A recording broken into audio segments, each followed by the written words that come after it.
I never thought I'd feel anything for her, my husband's mother.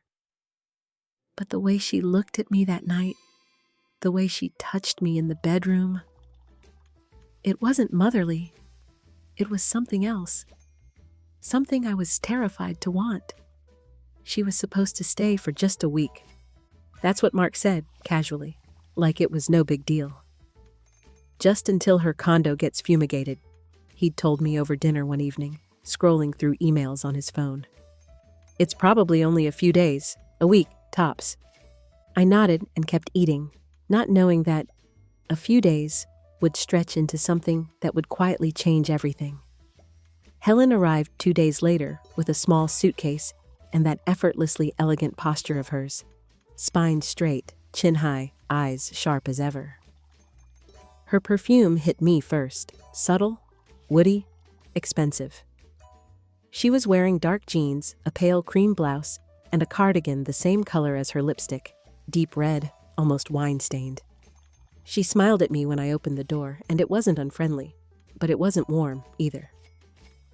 "Hello, darling," she said, brushing her lips against my cheek. "You look... well, I wasn't sure what that meant, but it didn't sound like a compliment." Mark rushed past me to grab her suitcase, all charm and sun duty as usual. "Mom, you didn't need to bring all this," he said, hoisting her bag up the stairs. "You're not moving in." Helen smiled, but her eyes flicked toward me briefly. "You never know," she murmured. Things have a way of taking longer than expected. I should have seen it then, how easily she made herself part of our home. She settled into the guest room like it had been built for her. Within a day, she'd unpacked, replaced our sad guest towels with her own plush ones, and somehow managed to reorganize the spice cabinet for functionality. And despite myself, I couldn't say anything. Because she did it all with the kind of calm, quiet authority that made arguing feel like overreacting. The first couple of days were surprisingly smooth. She kept to herself mostly, reading in the sunroom, brewing loose-leaf tea in the mornings, leaving tiny reminders of her presence. Her shoes by the back door, her silk robe hanging on the bathroom hook, her voice humming softly through the hall when she thought no one was listening. Mark, meanwhile, was his usual distracted self, caught up in back-to-back meetings, disappearing into his office after dinner, leaving me to make small talk with his mother over glasses of Chardonnay and whatever show she half-watched on the couch. I never thought I'd be left alone with her so often. I never thought I'd start looking forward to it. It was a Thursday night, I think, when something shifted. Mark had gone to bed early, headache, long day, whatever excuse he gave, and I wandered downstairs in my pajamas to put away a glass I'd left in the kitchen. I found Helen there, barefoot in her robe, her hair loosely clipped back. She was making tea. Chamomile. "You're still awake?" she asked, glancing over her shoulder. "Couldn't sleep," I replied, walking in slowly. "You?" She smiled faintly. "I never sleep easily in new places." I nodded, leaned against the counter. "Tea might help." She poured hot water into 2 mugs, even though I hadn't asked for one. She always did that, anticipated things before I voiced them. I wasn't sure if it was kindness or control. She handed me the cup and leaned beside me, both of us staring out the kitchen window where the dark sky glowed faintly with city light. It was quiet, comfortable, but charged in a way I couldn't name. "You know," she said, her voice lower now, "this house is very quiet when he's not talking." I chuckled softly. He does fill a lot of space. She glanced sideways at me. "You don't." I wasn't sure how to take that. Is that a good thing? Helen took a slow sip, her eyes still on mine. "I think it's rare, and sometimes lonely." I looked down into my tea, unsure what I was feeling. Her words, her voice, the soft heat of the mug in my hands, it all made my chest ache in a way I didn't fully understand. "He's lucky," she added. I looked up again. "What?" "He's lucky to have someone like you," she said, and then, almost too softly, "if he even realizes it." I didn't answer. I didn't know how. And Helen didn't press. She finished her tea in silence and went back upstairs. her robe swaying slightly around her legs. I watched her go, my heart beat louder than it should have been for such a still moment. That weekend, Mark was barely home, some emergency at the office, meetings that couldn't be rescheduled, a late client dinner. I spent most of Saturday rearranging the living room shelves, something I told myself needed doing. But really, I just wanted to move, to distract. Helen wandered in during the afternoon, holding a book and looking far too regal for someone lounging in my house. She watched me for a moment, then said, "You have a lovely eye for balance." That corner needed light. I looked at her, surprised. "You think?" She nodded. "And patience. I can see it in how you arrange things, how you carry yourself." I smiled faintly, unsure what to say. She stepped closer, reached out, and gently brushed a strand of hair behind my ear. Her touch was soft, maternal, almost, but not quite. Her fingers lingered. Her eyes held mine. It was only a second, but it stayed with me the rest of the day. And that night, lying beside Mark, his back turned, his breath already deep with sleep, I kept thinking about her hand, about how it had felt, about how long she'd let it stay. I told myself I was imagining it, that nothing was happening, that I was reading too much into a look, a brush, a pause in conversation. But deep down, I knew something had begun, and I wasn't sure I wanted it to stop. By the third week, her presence no longer felt temporary. Helen had taken over the house in the quietest way possible. Her cardigan draped over the back of the dining chair, her favorite mug sitting clean and ready on the shelf, her lavender lotion lingering in the upstairs bathroom like a soft echo. She wasn't intrusive, but she didn't disappear either. Mark was gone more than ever. Late meetings, sudden weekend shifts, client brunches that turned into full-day absences. When I joked about how married I'd become to the dishwasher and the quiet, he barely looked up from his phone.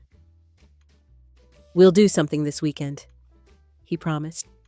"I've just got to get through this quarter." But the weekend came and went, again. Helen noticed. She didn't say anything at first. She rarely did. But her eyes followed me more closely. She started appearing beside me without announcing herself, folding laundry together, watering the houseplants I usually forget, joining me for tea without asking if she could. One night, after dinner, I was cleaning the counters when I heard her approach. She stood across from me, her sleeves rolled up, eyes resting on mine. "He doesn't see you, does he?" she said, so calmly it didn't feel like a question. I froze. The rag in my hand paused mid-wipe. "What are you talking about?" She tilted her head slightly. "You're beautiful when you're angry, and even more beautiful when you try to hide it." I let out a shaky breath and turned back to the counter. "Helen." "Don't worry," she murmured. "I'm not going to do anything. I'm just observing." I couldn't look at her. My fingers tightened around the rag. The next day, I came home from running errands to find her in the living room, sitting cross-legged on the floor in front of a candlelit yoga video. She wore soft leggings and a long-sleeved black top, her hair twisted into a loose bun. As I passed by to get to the stairs, she called out, "You should join me." I hesitated at the doorway. "I'm not flexible." "You don't need to be," she said. "You just need to breathe." There was something about her voice, so assured, so unbothered, that made me step in. I sat on the rug beside her. She smiled, but didn't speak. We followed the video together in silence, the room filled only with the soft sound of instrumental music and distant traffic. Halfway through the sequence, I reached for my toes and winced. Helen chuckled, and before I could stop her, she reached over and placed her hands gently on my lower back. "Breathe out," she said. "Let go." Her touch was firm, guiding, her hands warm. I exhaled slowly, feeling the tension melt, not just from my spine, but from somewhere deeper, somewhere that had been tight for much longer. When we finished, she handed me a towel and sat back on her heels, watching me. "You carry so much in your body," she said. "You deserve to be held." I swallowed. "That's not really your place to say." "No," she agreed, "but someone has to." That night, I couldn't sleep. Mark was snoring gently beside me, one arm flung across the bed. I lay there wide awake, eyes fixed on the ceiling, body still humming with the memory of her hands. I felt like I'd done something wrong, even though nothing had happened. But that didn't make it innocent. The next morning, I found her in the kitchen, already dressed, her blouse crisp, a soft gold chain around her neck. She was arranging a plate of sliced fruit like it was an art project. She didn't say good morning. She just looked at me.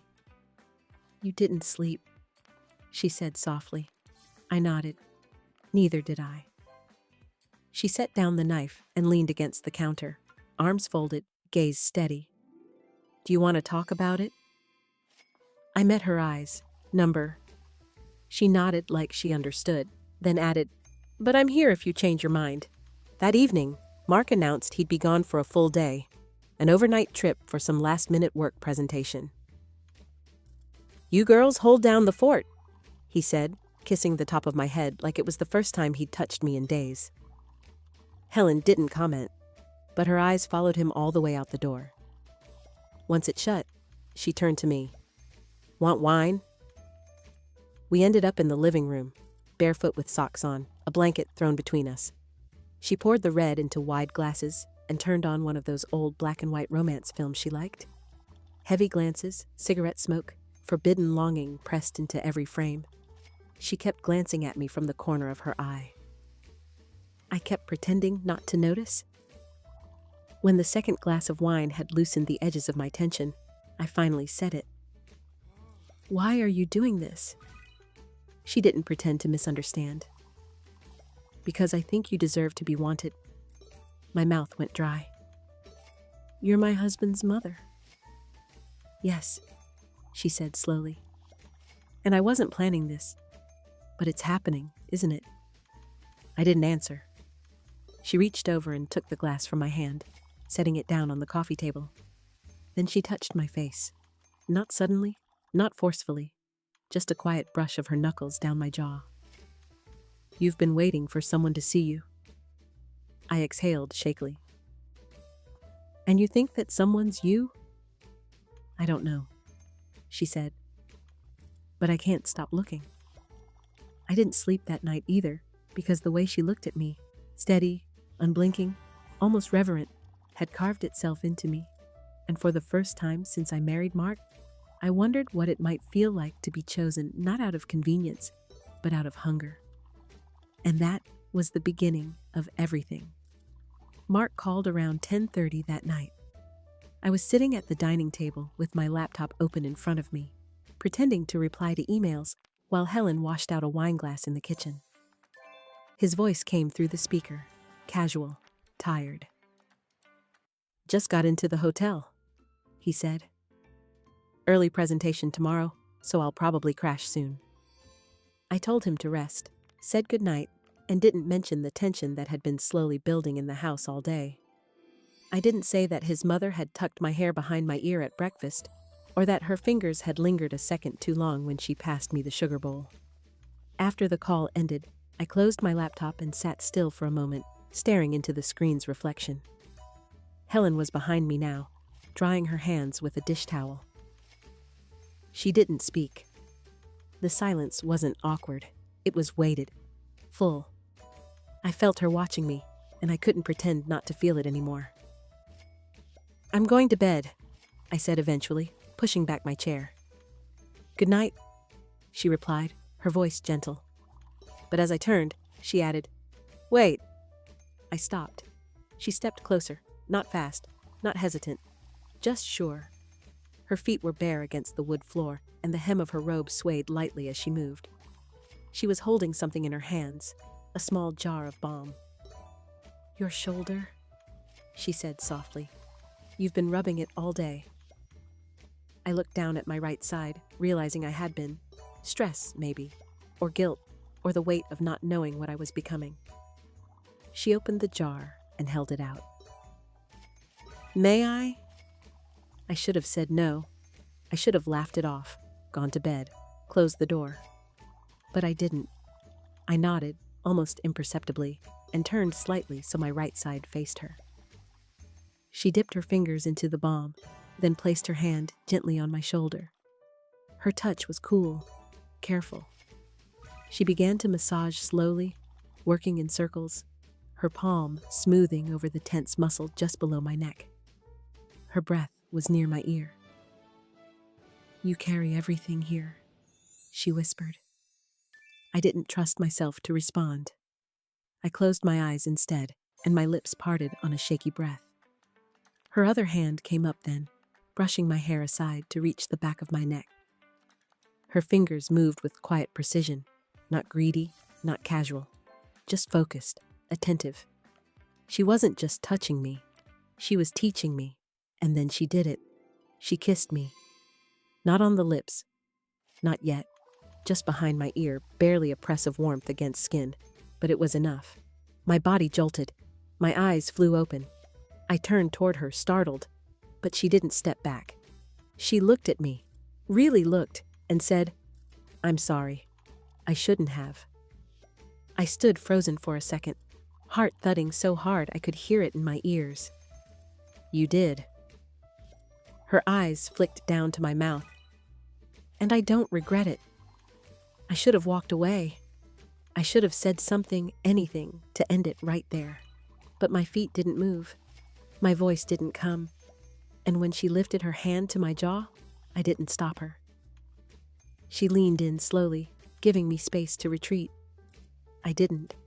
Our lips touched, barely at first, hesitant and feather-light. Then again, firmer.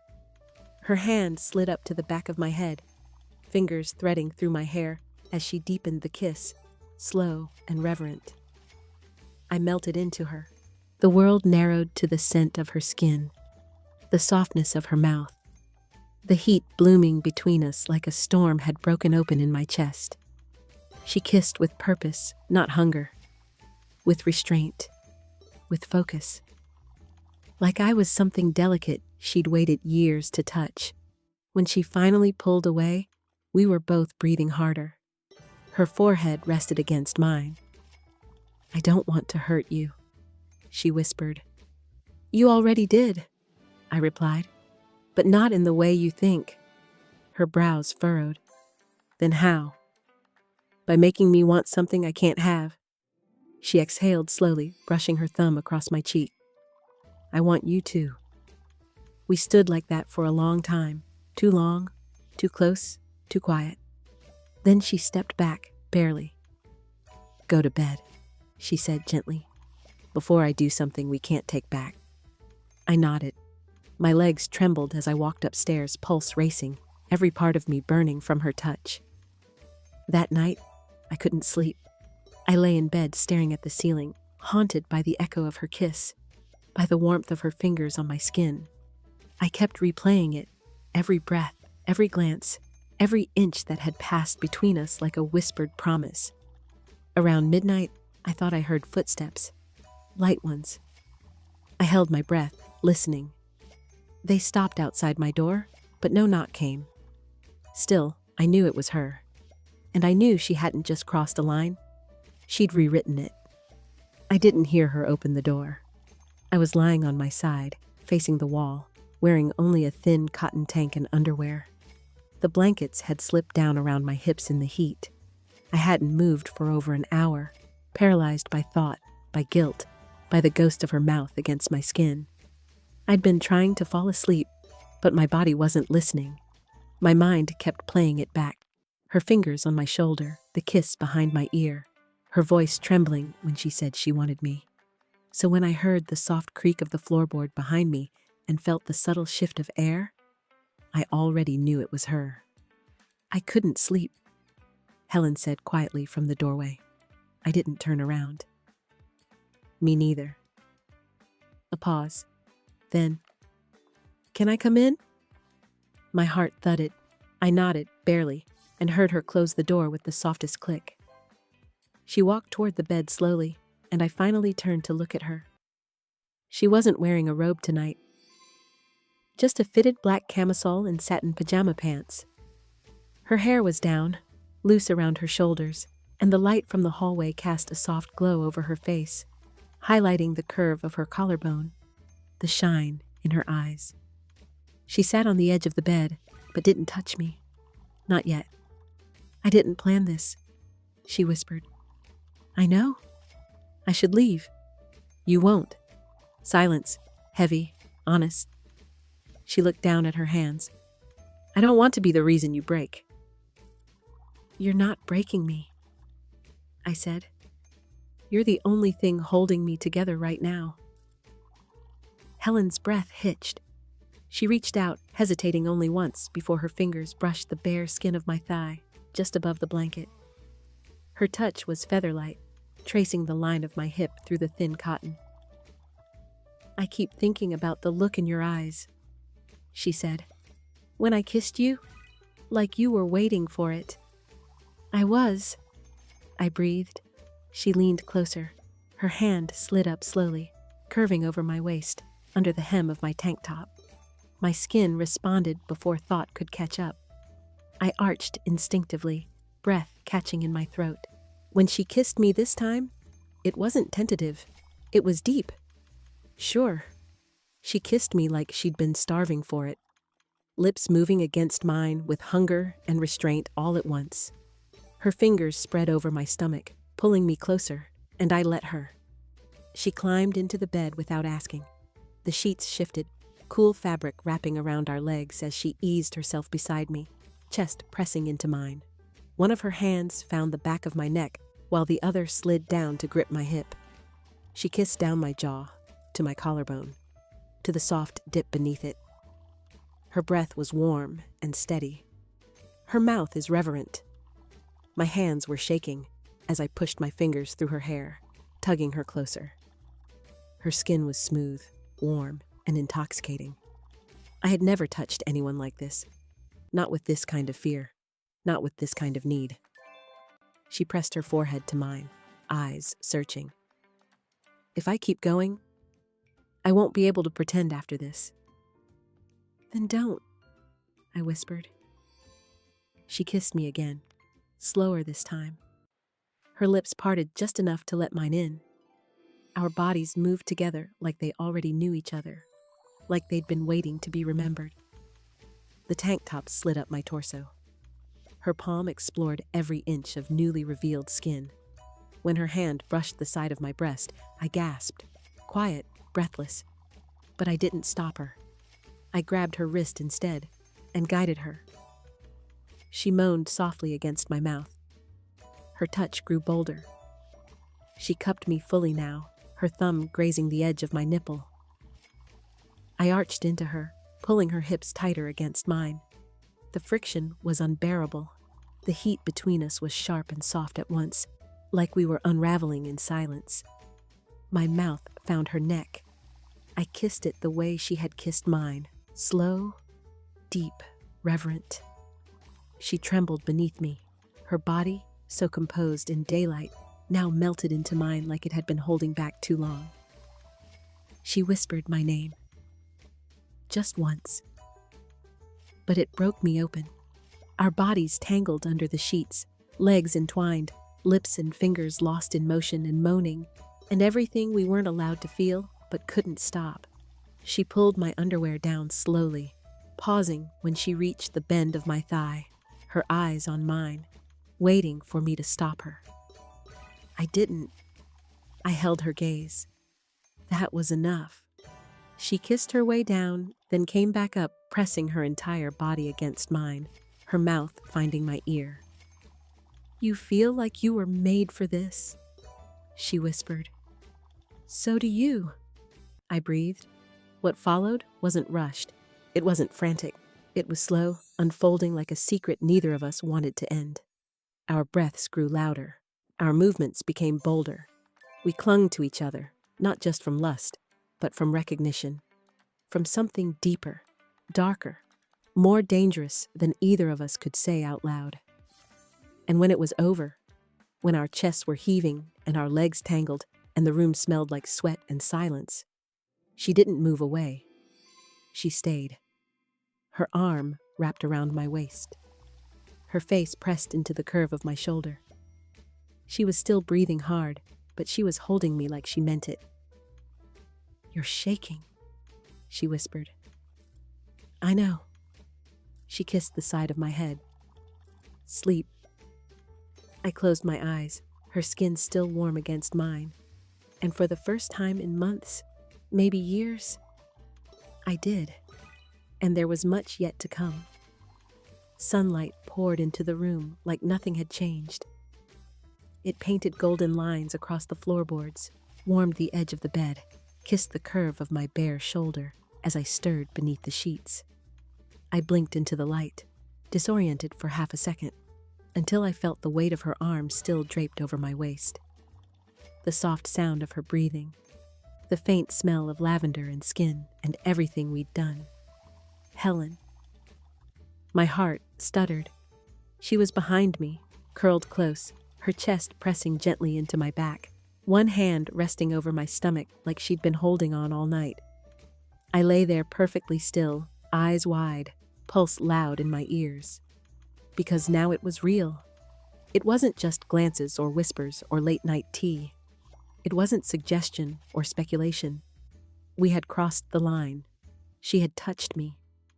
I had let her, welcomed her, take her into my bed, into my body, and let her see parts of me no one else ever had. And now, she shifted slightly, inhaling deeply like she was waking from a long, warm sleep. Her arm tightened around me for a moment before she realized where she was, who she was, what we'd done. Her body tensed behind me. I didn't turn, neither did she. We lay there in silence for what felt like forever, the air between us thick with everything we couldn't say.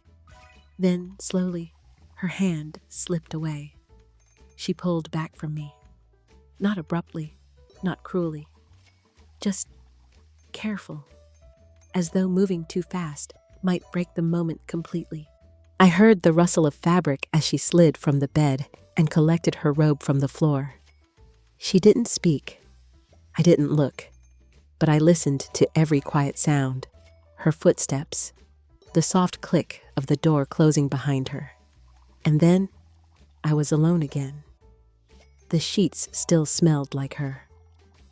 I stared at the ceiling until the sun shifted across the room, until my guilt and my longing started to tangle into something sharp and restless.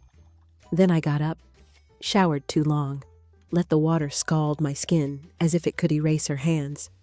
But it didn't. I could still feel her everywhere. Downstairs, the house was painfully quiet. I found her in the kitchen, already dressed, her hair pulled back neatly, her back to me as she stirred something on the stove.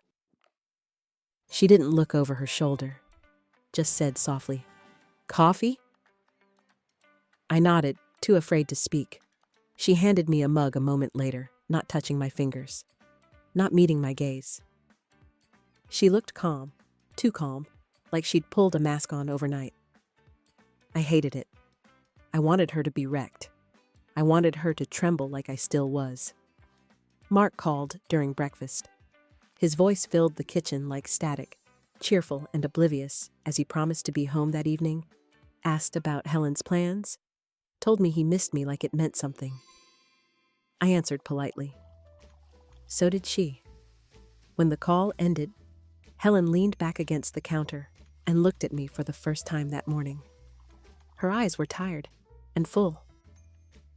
"What do we do now?" I asked. She didn't blink.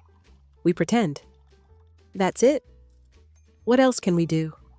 Her voice was quiet, but firm. "You're married to my son." I gripped the edge of the table. "I know." "You're not unhappy with him," she added. "No," I said. "I'm invisible to him." She looked down at her hands. "You weren't invisible to me." Those words stung because they were true. I stood, suddenly needing space. "Was it just last night for you?" I asked. "Just a weak moment?" She didn't answer right away. Then, number. It was everything I've been trying not to feel since the day I saw you looking out the window alone while he typed away upstairs like you weren't even there. Tears filled my eyes. So what do we do with that? She crossed the room in 2 steps, her hand reaching up to brush a tear from my cheek. This time, she let it linger. I don't know, she whispered, but I won't pretend it didn't mean something. We stood there for a moment, faces inches apart, and then she kissed my forehead. Soft, slow, maternal, and not. A goodbye and a confession wrapped into one. I'll go stay with your aunt for a few days, she said as she stepped back. Give us both some air. You don't have to go, I said too quickly. Her smile was small and sad. I think I do. She left that afternoon. She didn't say goodbye when she walked out the door. She just looked at me from the porch, her suitcase in hand, and gave the slightest nod before climbing into the car. I stood behind the curtain and watched her disappear down the street. When Mark got home later, I smiled. I kissed him. I listened to his stories. But my body wasn't with him. It was still upstairs, in that bed, in that moment, in the echo of Helen's breath against my neck, in the way her hand had clutched my thigh like she didn't want to let go. Like for one night, she hadn't just seen me, she had chosen me. And now I carry it with me, quietly, carefully. Some nights I still feel her beside me in bed, even when the sheets are cold. Some mornings, I wake up looking for her. And when I close my eyes, I hear her whisper again. You weren't invisible to me. What would you do in my place? Could you forget something like that if it made you feel seen for the first time in your life? Let me know in the comments. And don't forget to subscribe for more stories that go too far to ignore.